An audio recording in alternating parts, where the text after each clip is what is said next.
가지고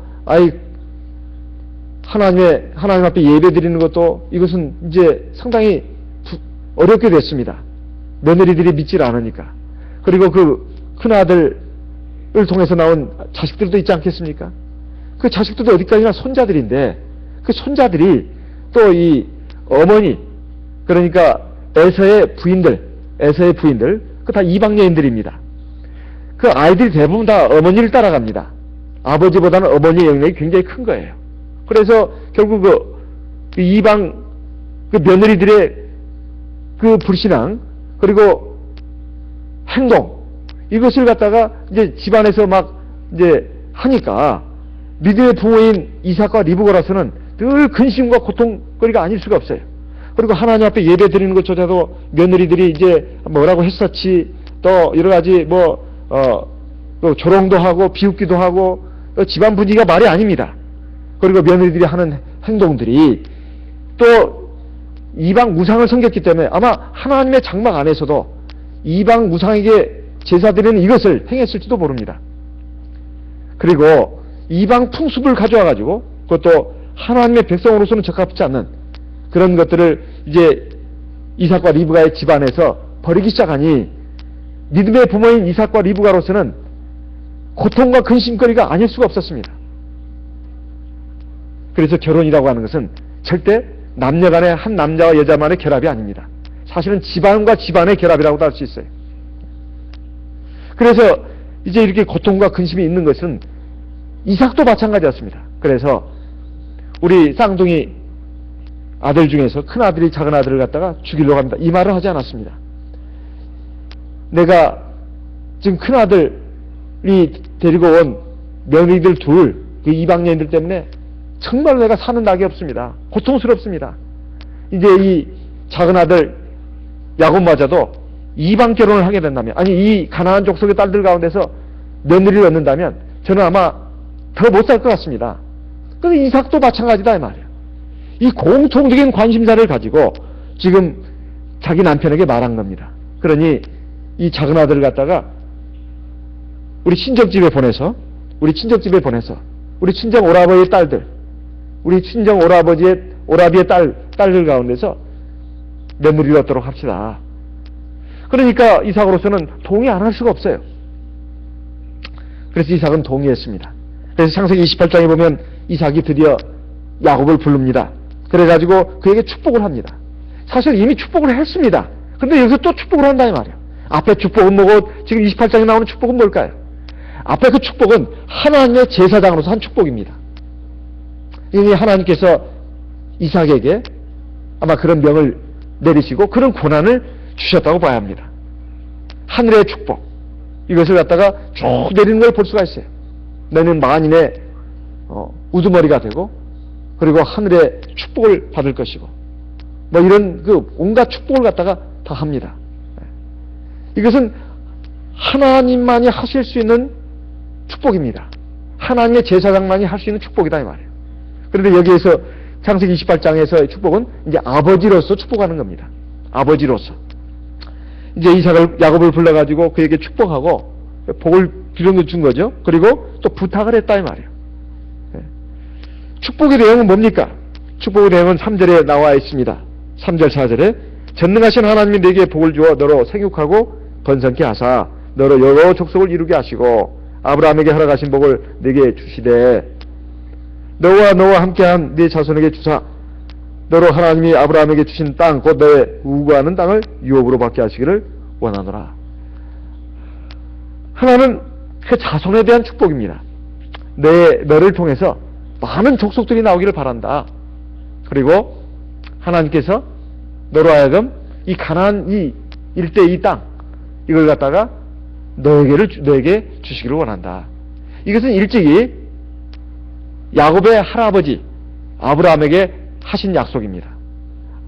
창세기 12장에 보면 하나님께서 아브라함을 불러가지고 축복하신 내용이 나오는데 그것이 그의 아들 이삭 또 그의 아들 야곱에게까지 지금 이어지는 겁니다. 이삭은 자기 아버지 아브라함에게 주셨던 축복이 자기에게 또 그대로 이어져 내려왔고 그리고 자기 아들인 야곱에게 대를 이어서 이어지는 것을 알고 있었습니다.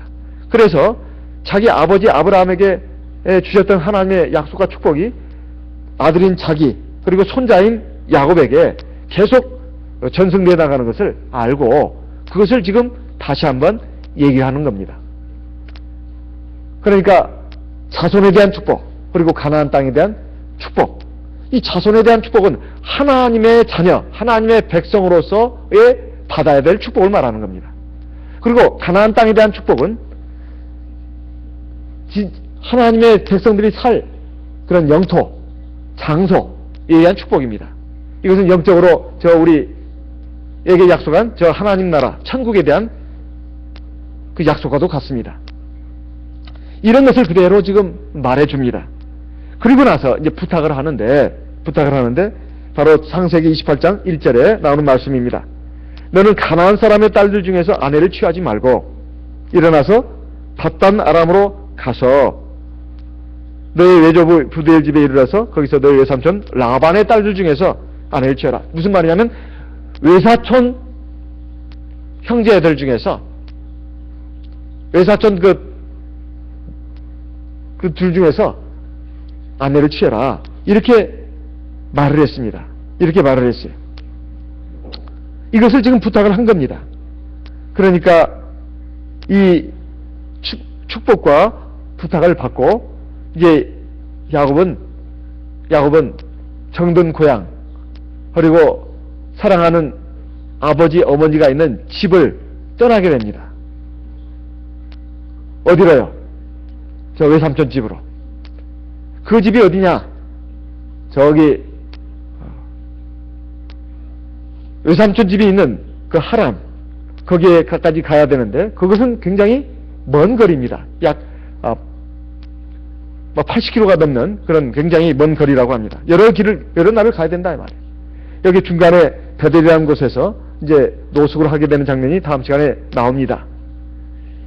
여기까지 거리만 해도 약 80km라고 합니다. 80km. 굉장히 먼 거리죠. 80km가 어떤 거리냐? 제가 이번에 인천교회 영은에 강사로 갔다가 돌아오는 길에 내비게이션을 찍어보니까 조금 지나서 찍어보니까 대방교회까지 27km 남았다고 나오더라고요. 조금 지나서. 그러면 27km. 27km에서 좀 몇 킬로 더 합치면 한 30km 아마 될 겁니다. 30km, 약정 30km. 그러면 인천에서 대방까지 약 30km를 왕복으로 한번 왔다 갔다 해야 합니다. 그러고도 60km니까 20km를 더 있으니까 한번 갔다 왔다 하면 또 한 번 또 가는 거리입니다. 얼마나 먼 거리예요? 굉장한 거리죠? 네. 상당히 먼 거리입니다. 이런 거리를 지금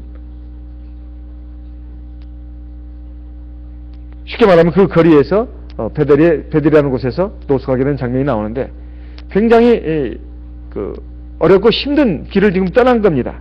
그리고 또 그것도 그냥 편안하게 떠난 것이 아니라 아마 그 비밀리에 도망치듯이 떠난 것으로 보여집니다. 왜냐하면 호세아 12장 12절에 보면 이렇게 말씀하고 있습니다. 구약성경 1267쪽 구약성경 1267쪽 호세아 12장 12절 이렇게 말씀하고 있습니다. 호세아 12장 12절 구약성경 1267페이지 1267페이지 호세아 12장 12절 같이 읽어보겠습니다. 옛적에 야곱이 아람들로 도망하였으며 이스라엘이 아내 얻기 위하여 사람을 섬기며 아내 얻기 위하여 양을 쳤고 옛적에 야곱이 아람들로 도망하였다 이렇게 나와 있습니다. 도망하였다.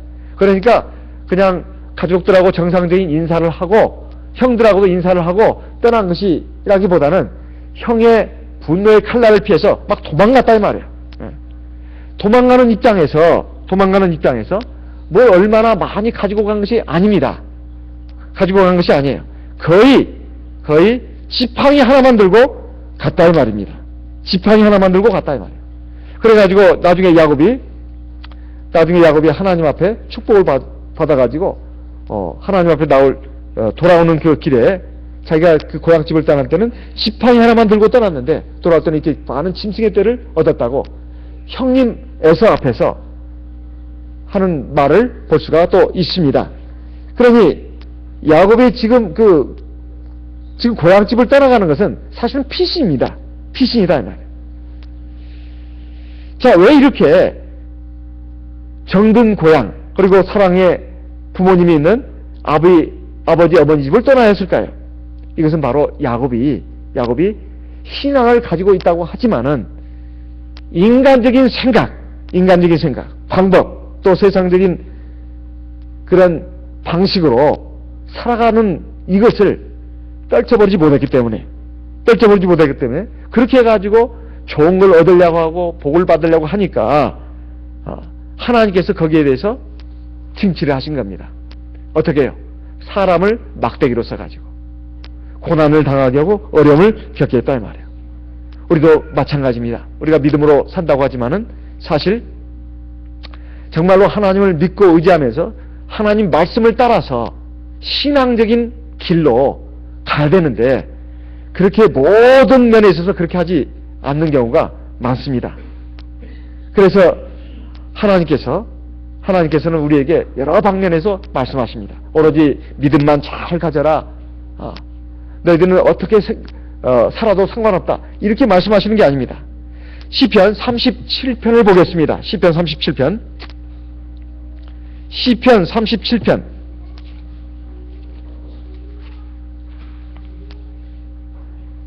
시편 37편 1절. 시편 37편 1절. 행악자를 인하여 불평하여 하지 말며 불의를 행하는 자를 투기하지 말지어다. 이 무슨 말이냐면 우리가 믿음으로 사는 우리들 같은 인생이 있고 또 세상 사람들의 인생이 있습니다. 하나님 믿지 않고 여러 가지 자기 생각으로 자기 꾀로 그리고 여러 가지 악한 방법으로 살아가는 그런 삶의 모습이 있다 이 말이에요. 그랬을 때 우리는 하나님을 믿고 하나님의 말씀대로 사는 사람은 너무 소수입니다. 소수예요. 적은 숫자다 이 말이에요. 하나님을 믿고 하나님의 말씀을 따라 사는 사람은 적은데 하나님 믿지 않고 또 하나님 말씀에 따라서 살지 않는 사람들은 훨씬 많습니다. 그랬을 때 우리들은 이 좁은 길로 가기가 쉽지 않아요. 하나님을 믿고 하나님의 말씀을 따라서 사는 이 좁은 길로 가는 것이 쉽지가 않습니다. 물론 마음속으로 하나님 믿습니다. 그저 우리의 삶의 모든 부분에 있어서 전 분야에 있어서 하나님 말씀대로 내가 정직하고 또 겸손하고 내가 때에 따라서는 희생도 하고 봉사도 하고 교만하지 않고 내가 헛된 자랑하지 않고 남을 미워하지도 않고 또 더러운 생각, 더러운 말 하지도 않고 또 더러운 이익을 취하려고 하지 않고 바르고 정직하게 그리고 겸손하게 그리고 다른 사람들에게 온유하고 친절하게 그리고 다른 사람들을 섬기는 자세로 헛된 생각 갖지 않고 이렇게 살기가 쉬운 일이냐 이 말이에요. 그게 쉽지 않습니다. 쉽지 않아요. 보통 대다수의 많은 사람들이 그렇게 살지 않으니까 그런 식으로 살다 보면 마치 내가 바보 같고 그리고 내가 막 손해볼 것 같고 내가 다른 사람들에게 결국 뒤처질 것 같고 이런 것들이 굉장히 막 눈앞에 현실처럼 보인다 이 말이에요. 그러니까 그렇게 살려는 그 마음이 약해집니다. 그리고 그렇게 살지 않는 사람들 보면 마음속에서 화가 나기도 해요. 저런 사람 저렇게 교만하고 저렇게 거짓말하고 남을 이렇게 해치고 나에게 상처도 주고 괴롭힘을 주고 그런 사람들을 보면 그러면서 잘 된다 이 말이에요. 그리고 또 평안하고 그 마음속에서 막 고통이 일어나고 또 막 미움이 일어나고 시기질투가 일어나고 불평이 나온다 이 말이에요. 그러지 말라는 것입니다. 그런 사람들 미워하지도 말고 욕하지도 말고 또 그런다고 해서 하나님 왜 이렇게 불공평하냐고 원망하지 말라는 거예요. 왜 그럴까요? 3절 이하에 2절 이하에 나와 있는데 그들은 속히 결국 하나님께서 심판하신다 이렇게 말씀하고 있습니다. 너는 어떻게 해야 되느냐? 3절에 여호와를 의리하여 선을 행하라. 여호와를 의리하여 선을 행하라. 이 말씀은 하나님을 경외하고 의지하는 마음으로 하나님 말씀에 순종해 살아라 이런 말입니다. 그리고 5절에 보면 너의 길을 여호와께 맡겨라. 그리고 저를 의지해라. 하나님께 너의 길을 맡기고 하나님을 의지해라. 모든 삶의 순간순간마다.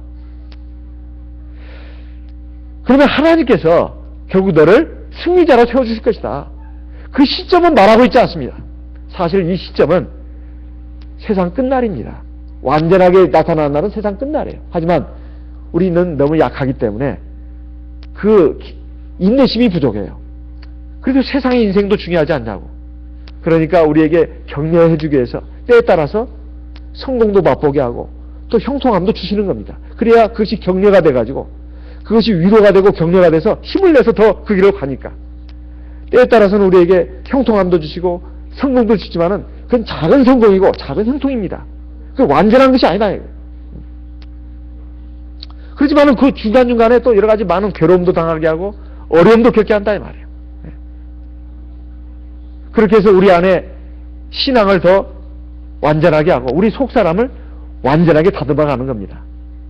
그리고 우리 삶의 모습이 하나님의 백성다운 삶의 모습으로 완전해지도록 이끌어 가시는 겁니다. 그래서 7절에 또다시 우리에게 강조하고 있습니다. 여호와 앞에 잠잠하고 참아 기다려라. 자기 길이 형통하며 악한 꾀를 이루는 자를 불평하여 말자다. 왜냐하면 하나님을 경외하고 의지하고 살아간다는 사람들의 모습들이 상당히 이런 모습이 많으니까. 하나님을 믿고 의지하면서도 하나님 말씀에 완전히 따르지 않습니다. 왜냐하면 세상 사람들이 그렇게 악하게 하면서도 잘 되거든요. 평안하거든요. 그러니 이거 내가 뭐 괜히 순진하게 말이야. 하나님 말씀 그대로 100% 따라갔다가 이거 손해볼 것 같거든요. 꼭. 바보 등신 취급 받을 수도 있다 이 말이에요. 그러니까 그렇게도 하기도 하다가 또 그렇게 차마 그렇게는 또 못하니까 그냥 막 악한 사람들 보면 막 불평이 나오고 미움이 일어난다 이 말. 그렇게 하지 말라는 뜻입니다. 8절에 보면 같이 읽겠습니다. 분을 그치고 너를 버리라. 불평하여 말라. 그 다음에 뭐예요? 행하게 치우칠 뿐이다. 그 사람들 불평하고 미워하면서 나도 모르게 그 사람들을 닮아가는 겁니다. 닮아가는 거예요. 내가 그 사람들 욕하지만은 나도 어느 순간 보면 나도 그렇게 하고 있다 이 말이에요.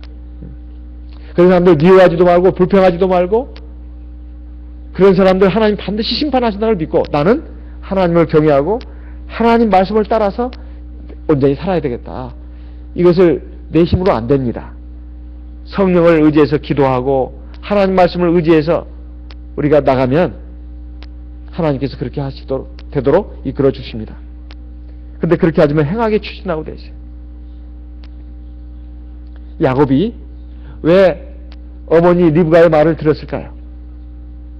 그리고 아버지를 속이는데 그렇게 나갈 수 있었을까요? 사실 그것은 이삭과 리브가의 그 책임도 있습니다.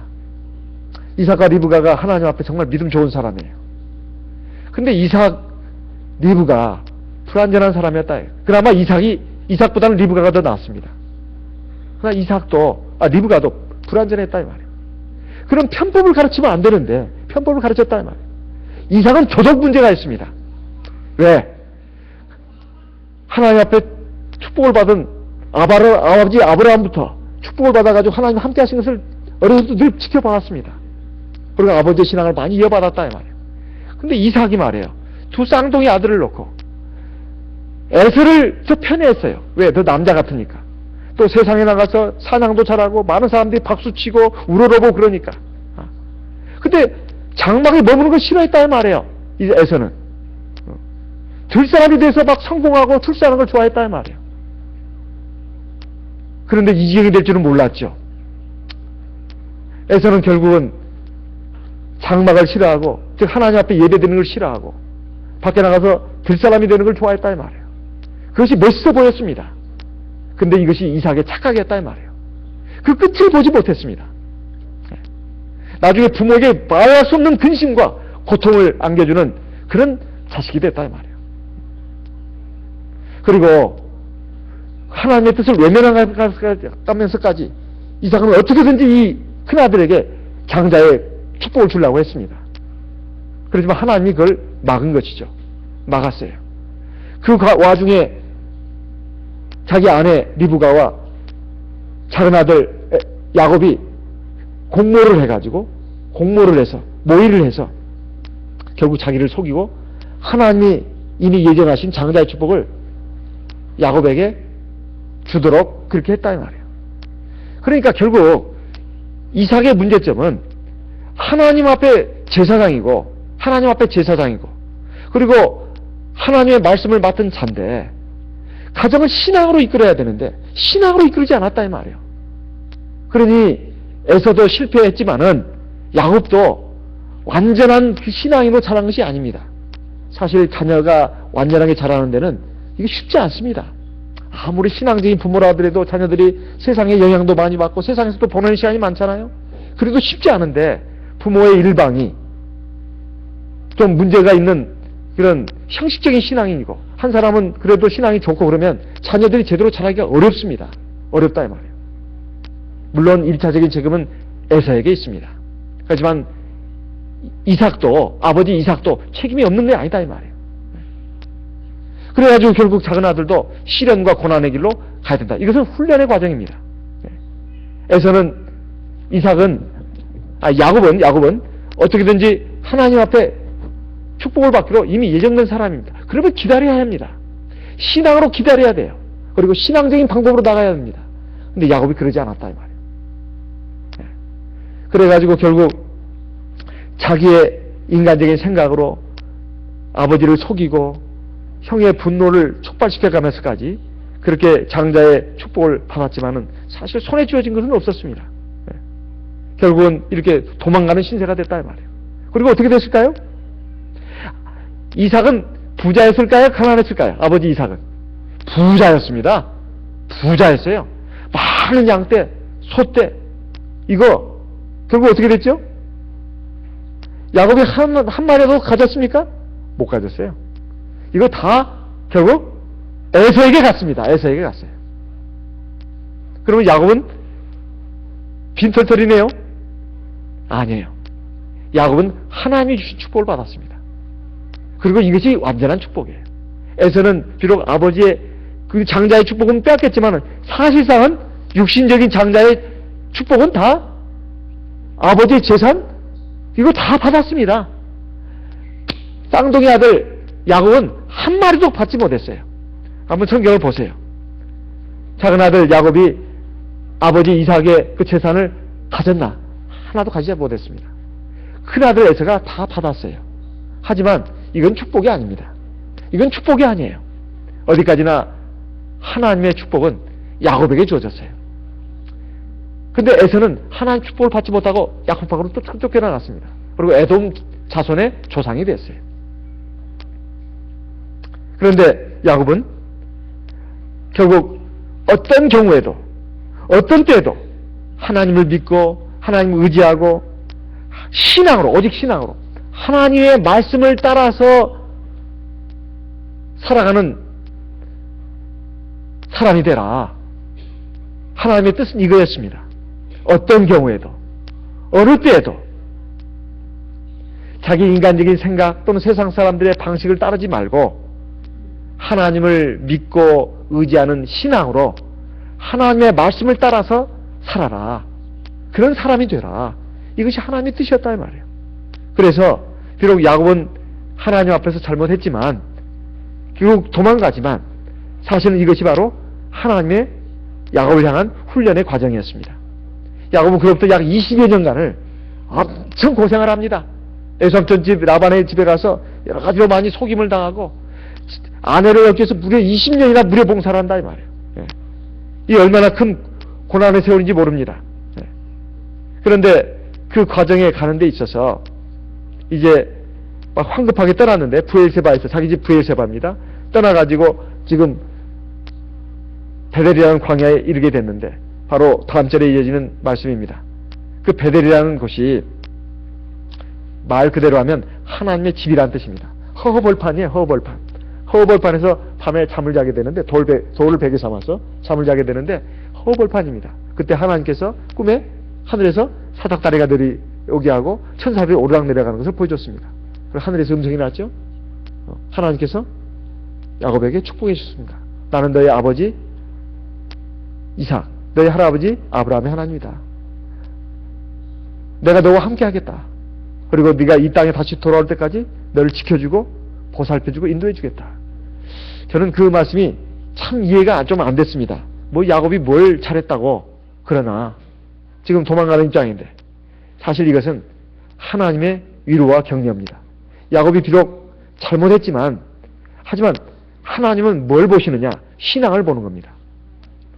객관적으로, 도덕적으로, 윤리적으로 뭘 잘했고 못했고 이것보다도, 누가 옳고 그르고 이것보다도 누가 하나님을 경외하는가, 그리고 하나님을 의지하는 신앙이 있는가. 야곱이 있습니다. 그런데 에서는 그게 없었다 이 말이에요.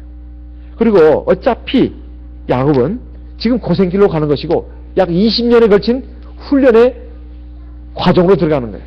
그것은 고생길입니다.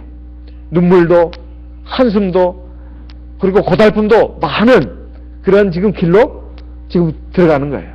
그러니까 하나님께서 위로해 주기 위해서, 야곱을 위로해 주기 위해서, 격려해 주기 위해서 그 베델이라는 곳에서 그런 환상을 통해서 야곱을 위로하신 겁니다. 저와 여러분도 마찬가지입니다. 저와 여러분도 마찬가지예요. 하나님은 인간의 실수, 잘못을 통해서 그에게 고난을 주시고, 그 고난을 주심으로 말미암아서 그가 하나님 앞에 온전한 백성, 온전한 자녀가 되도록 돌이키게 하는 훈련의 과정으로 또 이끌어 가심으로써 하나님이 우리에게 향하신 그 선을 이루어 가신다는 거예요. 우리 어리석고 연약한 인간은 자신의 그 불신앙과 불순종으로 말미암아서 죄와 잘못을 저지릅니다.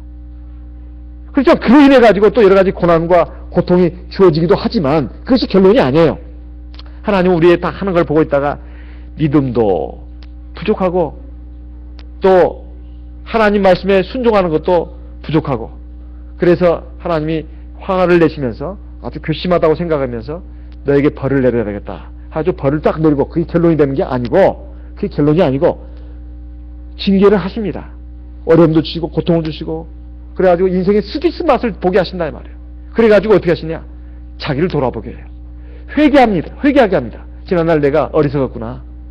내가 하나님을 믿고 의지하고 하나님 말씀을 받아들이고 그걸 순종해야 되는데 내가 헛된 생각을 가졌구나.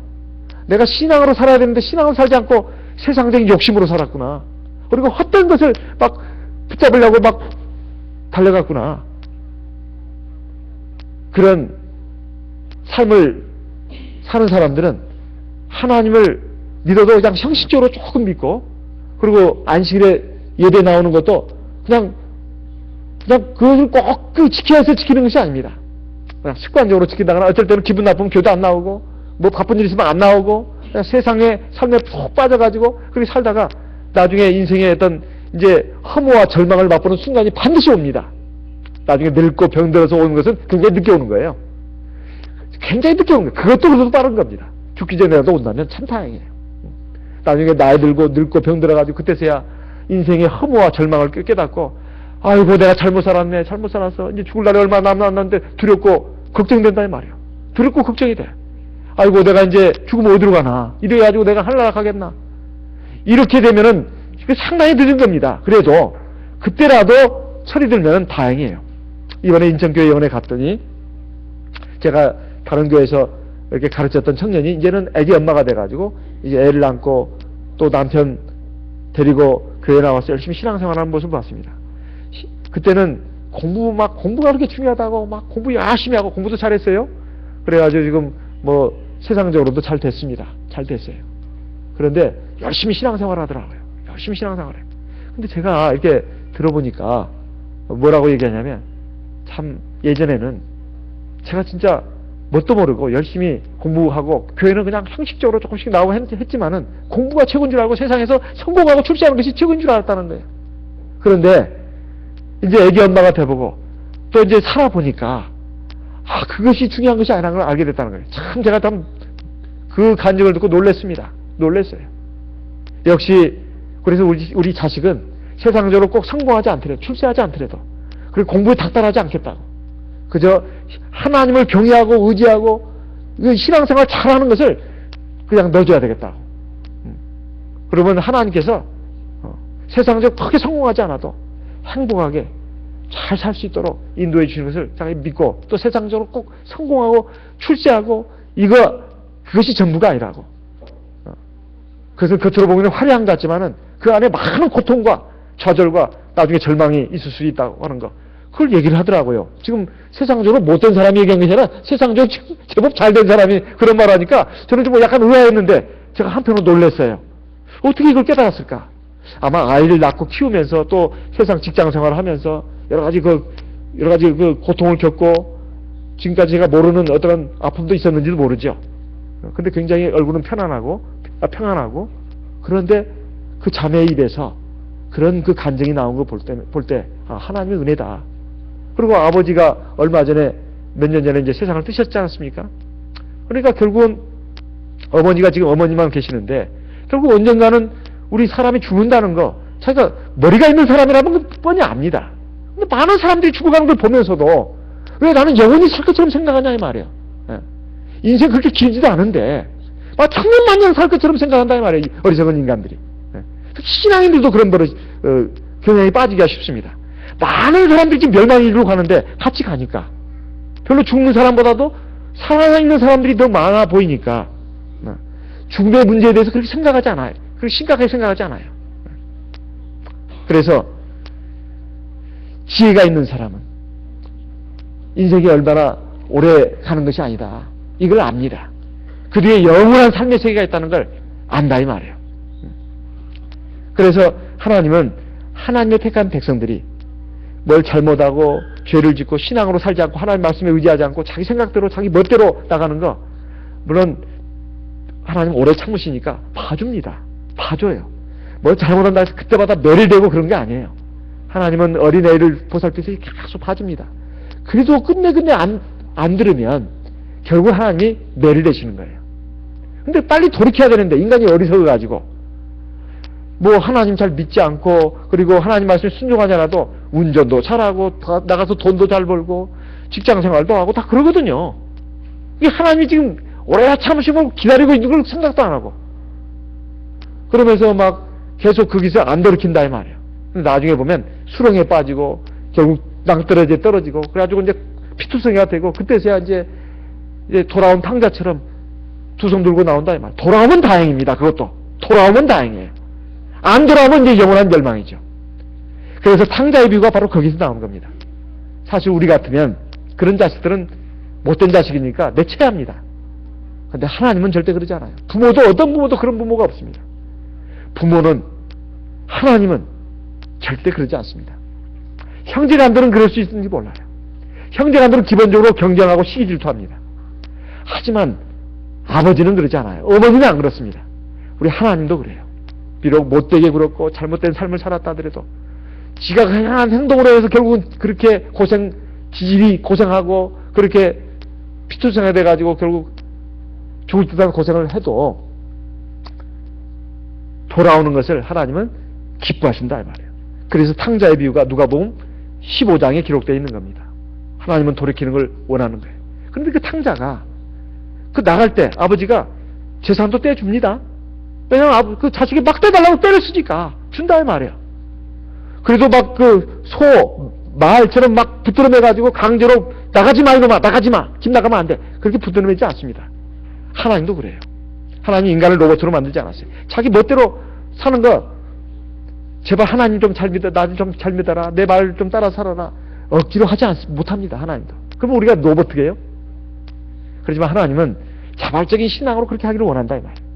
그래가지고 작은 아들이 결국은 그렇게 하다가 살아보니까 이건 아버지 집이 제일 좋은 거예요. 그리고 아버지의 사랑과 은혜가 얼마나 큰 것이었나 그렇게 깨닫고 돌이키게 됩니다. 그 사이에 얼마나 죽을 듯한 고생을 하냐 이 말이에요. 근데 그걸 그대로 내버려 두는 겁니다. 하나님은. 왜 내버려 두는지 아세요? 고생도 직설하게 한번 해봐야 합니다. 해봐야 하나님의 사랑을 알아요. 그리고 돌이킨다 이 말이에요. 그때 돌이킬 때는 하나님이 집안에 있는 큰아들보다도 돌아온 탕자를 더 기뻐하시는 거예요. 좋은 옷도 갖다 입히고 눈물로 그냥 막 뽀뽀도 해주고 안아주고 그리고 송아지도 잡고 그 아버지의 기쁨은 집안에 그동안 있었던 큰아들보다도 더 기뻐하는 겁니다. 야곱도 마찬가지예요. 지금 고생길로 접어드는 겁니다. 그렇지만 하나님이 야곱에게 위로를 해주시기 위해서 내가 너와 함께한다. 그래서 베델에서 그 사닥다리 환상을 보여주신 겁니다. 우리의 인생의 모든 과정이 사실은 형통함과 고통, 기쁨과 슬픔, 즐거움과 괴로움, 이것이 교차되면서 계속 번갈아가면서 일어납니다. 그것은 하나님의 놀라운 섭리가 들어있는 거예요. 로마서 8장 28절을 보겠습니다. 로마서 8장 28절 같이 읽겠습니다. 로마서 8장 28절 로마서 8장 28절 같이 읽겠습니다. 로마서 8장 28절 같이 읽겠습니다. 우리가 알거니와 하나님을 사랑하는 자 곧 그 뜻대로 부르심을 입은 자들에게는 모든 것이 합력하여 선을 이루느니라. 자, 하나님을 사랑하는 자 곧 그 뜻대로 부르심을 입은 자들, 바로 우리들입니다. 야곱도 그랬습니다. 모든 것이 합력해서 선을 이룬다는 것은 이 모든 것 안에 기쁨과 슬픔이 있고 즐거움과 괴로움이 있습니다. 그리고 고통과 평안이 있습니다. 이것이 같이 어우러져 가지고 우리 삶에 주어진다는 거예요. 저와 여러분의 삶에 주어진다는 겁니다. 근데 이것이 결국 우리에게 하나님의 선을 이룬다는 뜻입니다. 우리에게 양약이 된다는 뜻이에요. 우리가 보약을 먹더라도 또는 양약을 먹더라도, 한약이나 양약을 먹더라도 거기에 보면 여러 가지 약 재료들이 섞입니다. 거기에 보면 뭐 당귀도 있고 숙지황도 있고 뭐 갈근도 있고 뭐 계피도 있고 또 그저 쓰리 쓴 거 그냥 맛을 내는 것도 있지만 또 감초도 있고 또 양약도 마찬가지입니다. 여러 가지 약 재료들이 섞여 있다 이 말이에요. 그것이 같이 어우러져 가지고 반응을 나타내는 거예요. 우리 인생의 그 현장에도, 우리 인생의 무대에도 여러 가지 기쁜 일들, 슬픈 일들, 괴로운 일들, 즐거운 일들, 또 형통한 일들, 또는 고통스러운 일들, 이것이 같이 섞여가지고 우리에게 보약으로 작용을 하는 것이다. 이런 말입니다. 우리에게 치료약으로, 우리를 건강하게 하고 우리를 온전하게 하는 그런 것으로 역사를 하는 것이다 이 말이에요. 그러니까 항상 기뻐하라, 쉬지 말고 기도하라, 범사에 감사하라, 이런 뜻입니다. 하나님의 경륜을 믿는 사람들은 항상 기뻐합니다. 내가 그것이 잘못을 해서 나에게 오는 괴로움이든 아니면 애매한 고난이든 거기는 하나님의 깊은 뜻이 들어있습니다. 그렇게 우리가 믿음을 가지고 나간다면 절대로 우리 인생의 장에서 어떤 순간에도 좌절하지 않고 절망하지 않고 그리고 쓰러지지 않습니다. 우리 하나님이 나와 성령으로 함께 하심을 믿고 나갈 수가 있습니다. 우리가 기도하면 입에서 방언 기도가 나옵니다. 성령이 나와 함께 한다는 증거입니다. 하나님이 나와 함께 한다는 증거예요. 기도는 하나님과의 대화이기도 하지만 성령 기도 자체가 하나님이 나와 함께 한다는 증거입니다. 우리 하나님 안에서 우리가 하나님과 함께 동행하는 우리 인생길이 되어야 되겠습니다. 우리 다 같이 기도하겠습니다. 나와 내 가정을 위해서, 우리 교회를 위해서 기도하겠습니다. 나와 내 가정을 위해서, 교회를 위해서 같이 기도하도록 하겠습니다.